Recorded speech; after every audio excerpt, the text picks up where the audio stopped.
détail à préciser, monsieur Paquet, le sort de votre frère. Oui, le sort de mon frère, c'est un peu spécial parce que, comme je l'ai dit, dans la première maison, il y a eu 2 personnes de tuées. Dans la troisième, il y a eu Marie Orman qui est morte. Chez nous, on a eu de la chance, il n'y a eu personne.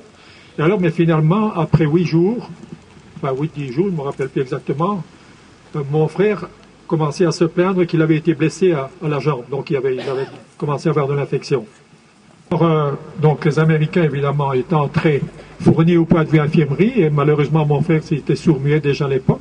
Il a été pris par les Américains, et puis il était parti pendant 4-5 semaines, et on ne savait pas du tout où il était. Mais alors, finalement, ce qui est important au point de vue, enfin, il a été très très bien soigné, et aussi encore merci par les Américains, pour les Américains, mais en somme, quand on est arrivé à la ferme Sherman, il y avait un gros arbre, un gros sapin, qui a été donc sectionné par un obus, et tout le sapin tombé à droite, heureusement, parce que s'il tombait sur nous autres, je crois que tout le monde aurait été tué. Mais alors, c'est à ce moment-là que mon frère a eu un tout petit éclat de bois dans la cuisse, et il a commencé à avoir de l'infection, et voilà donc l'origine de la blessure de mon frère, et aussi le soin apporté par les Américains. Merci encore. Nous, on n'habitait pas ici, on habitait de l'autre côté de la butte, et on est à 19 dans la cave. Et alors, on a eu 9 obus dans la maison.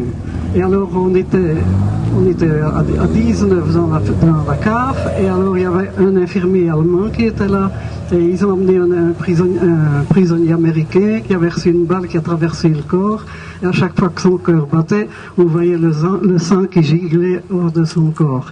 Et puis alors, on était là d'un moment, et toute la famille de soi est venue chez nous, ils étaient à 5 ou 6, je ne saurais plus dire, et ils sont restés 3h30 en dessous du petit pont qu'on vient de passer ici, et qui gelait à moins 14, et qui faisait alors ils voyaient toutes les balles qui passaient le long du pont, et ils regardaient leur ferme qui brûlait.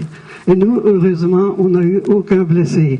On a eu 9 obus dans la maison, il y en a un qui venait à la fenêtre au-dessus de la pièce de la cave où on était, et il s'est fait un trou à peu près de 15 cm de la grandeur du trou, à peu près 15 cm qui a traversé le béton, tout, et qui est rentré dans la cave. Et puis une balle qui est rentrée par la lucarne et qui a coupé le cou à une bouteille qui était sur la table à la cave.